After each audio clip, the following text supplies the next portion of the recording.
Nel frattempo In the meantime, as we're waiting for the bisque to cook, we're going to start to cut our shrimp.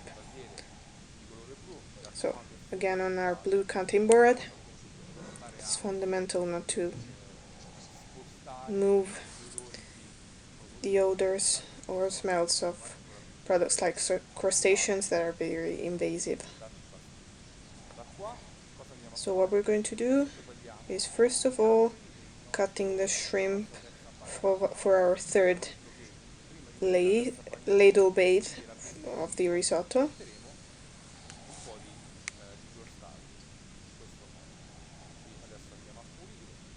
So we're going to cut our shrimp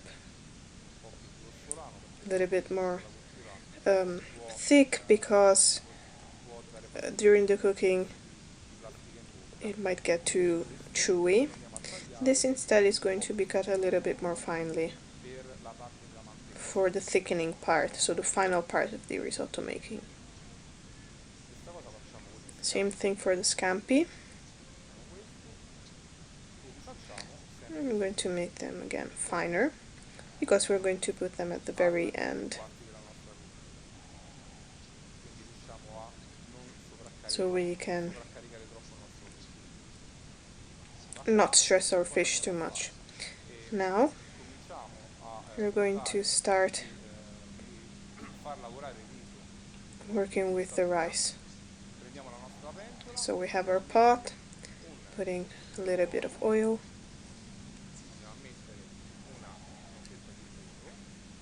bit of butter.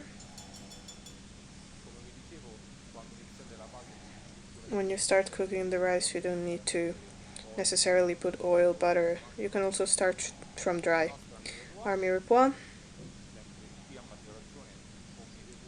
Here either mirepoix or onion rigorously blended, because at the end of the cooking you mustn't feel it.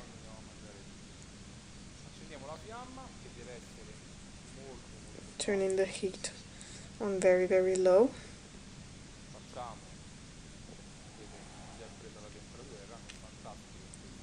The temperature is already very high because copper is fantastic. And we're going to add the rice. We're going to add, so one portion of risotto is around 60 grams. Of course it depends on the type of restaurant you work in, but the base is that. Rice compared to the pasta increases in volume. Always move your rice if you see that it's overheating too much.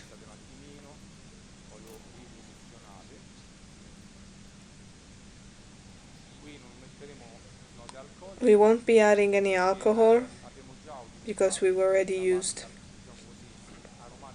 our aromatic part of the brandy in the bisque. So we don't want to further put wine in the risotto. So we're waiting a couple minutes on light heat.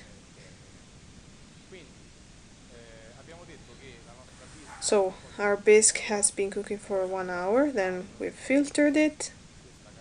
We have it here. The rice has finished toasting. Now we can start bathing. Like this. Always remember, in the first phase it is not necessary to move or stir the risotto, just in the first phase to avoid that the broth doesn't perfectly adhere to the base of the pot. Clearly, as you go on, when the starch starts coming out, you will have more density, and so you risk that the rice sticks to the borders sides of the casserole because we have the pressure of the heat there.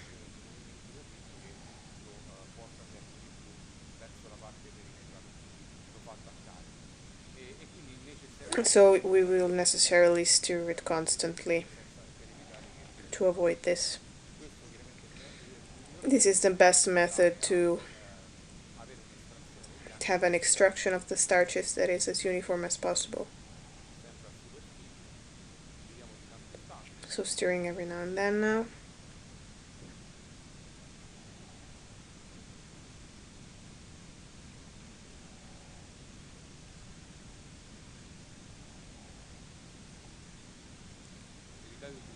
Avoid using materials that scratch the metals, so no steel things or wood things. So wood can't be used in the kitchen because it absorbs liquids. Use some silicone spatulas that are the most suitable ones, and they don't scrape the bottom of the casserole.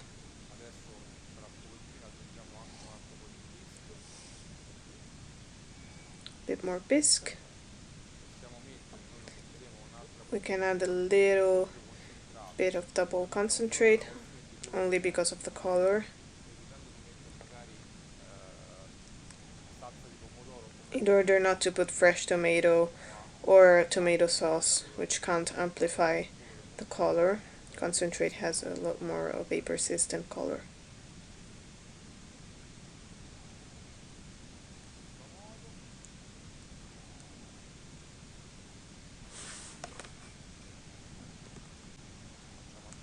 Let's let it dry. In the meantime, we're going to season a little bit of tomato to be put on top of our risotto for the consistency.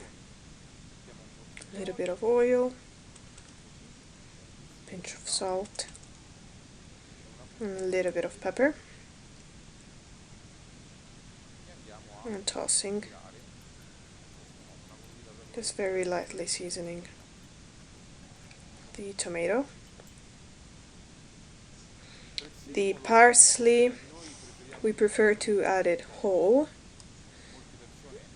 Many people don't like it because it sticks in the teeth, even though minced parsley is an aromatic herb that pairs very well with the risotto, in this case fish risotto.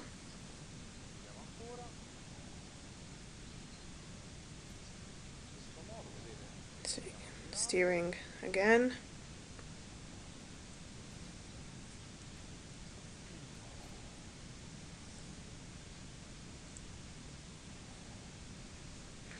We're absorbing the second part of crustacean bisque, and we can start adding the chunky part of the crustaceans.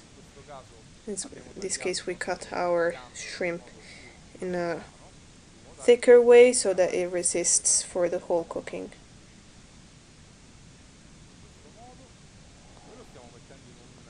We're adding it natural, so without any cooking, but if you want, you can also slightly saute it in the pan with a little bit of oil, butter, bathe it with some brandy to give it more flavor.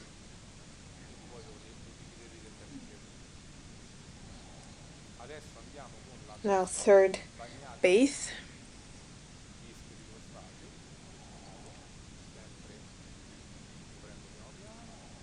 Not too much. Remember that it is fundamental that the bisque is always warm to avoid that the risotto falls with temperature.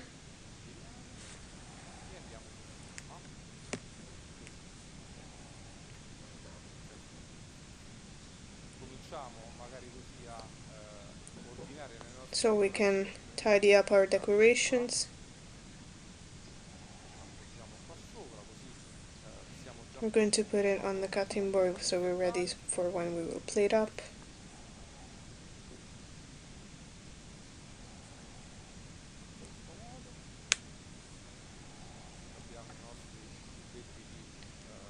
We have our tomato cubes, our parsley leaves,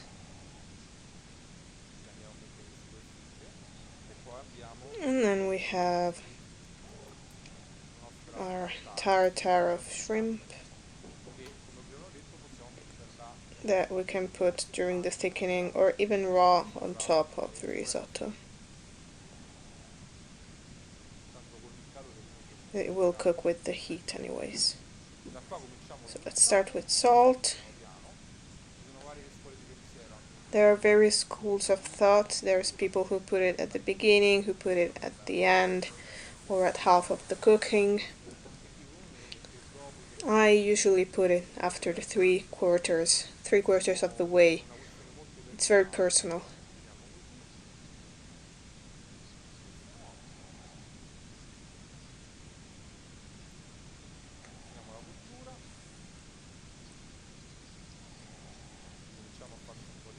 Making some room.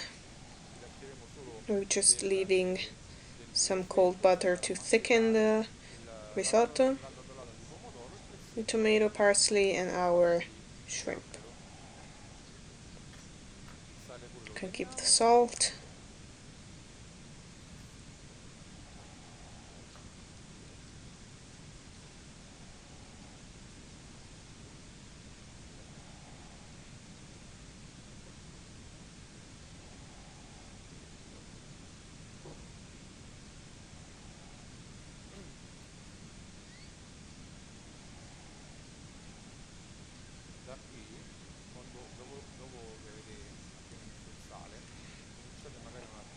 Now, when you put the salt, you can start tasting. So we're taking a clean spoon.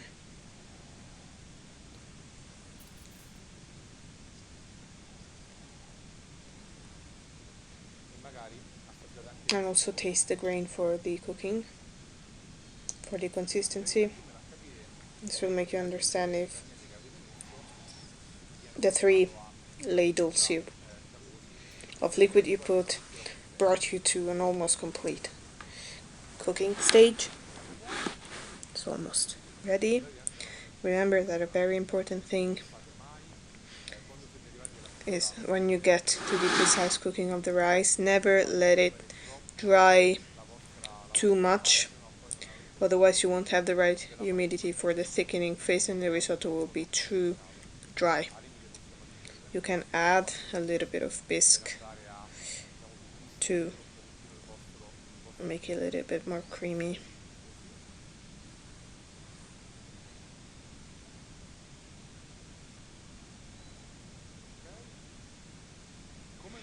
As you will notice, when we stirred, the density of the water became thicker. So we're changing spatula, we're taking a longer one,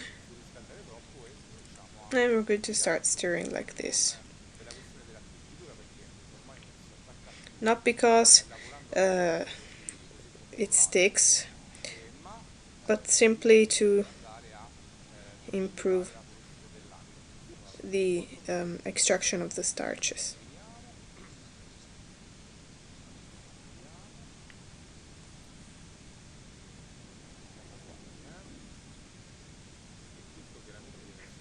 The grain must be nice and compact.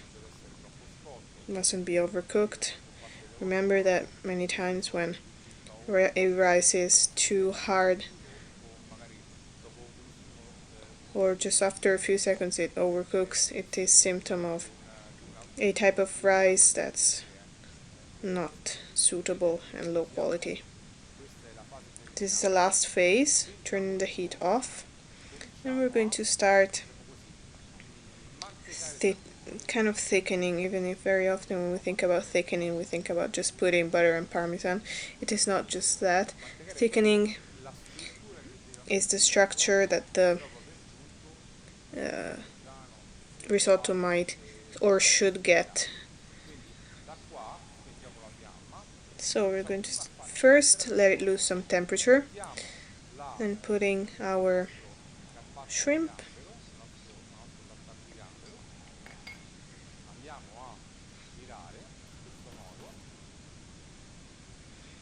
we have to lose again some temperature,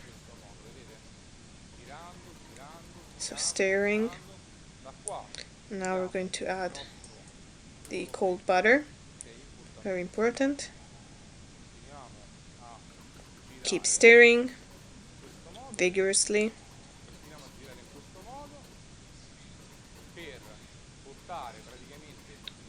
to bring the risotto to the right temperature that we need.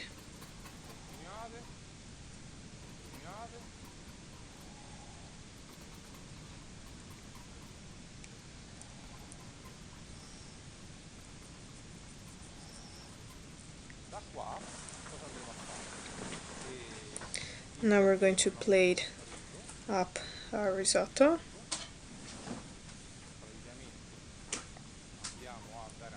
So we're stirring it again.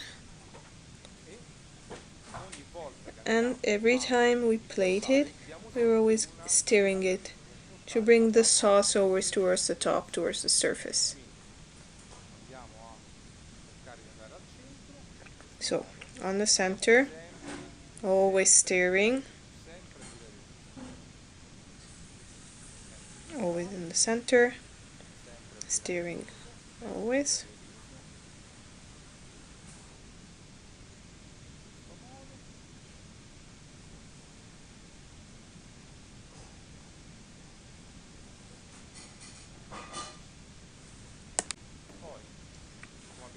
As we said, we're lifting the dish and just hitting it from the bottom, not too much.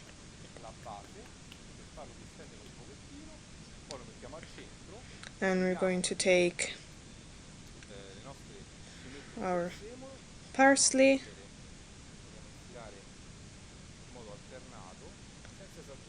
not too much.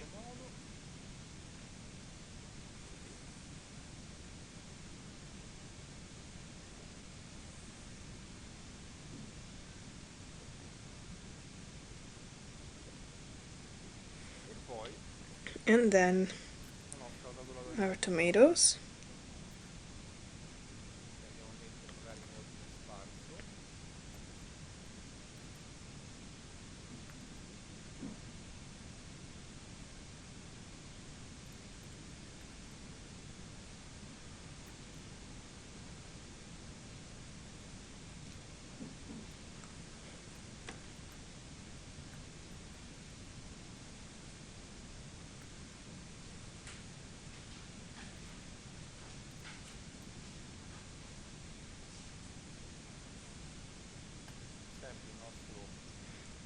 Drop of oil,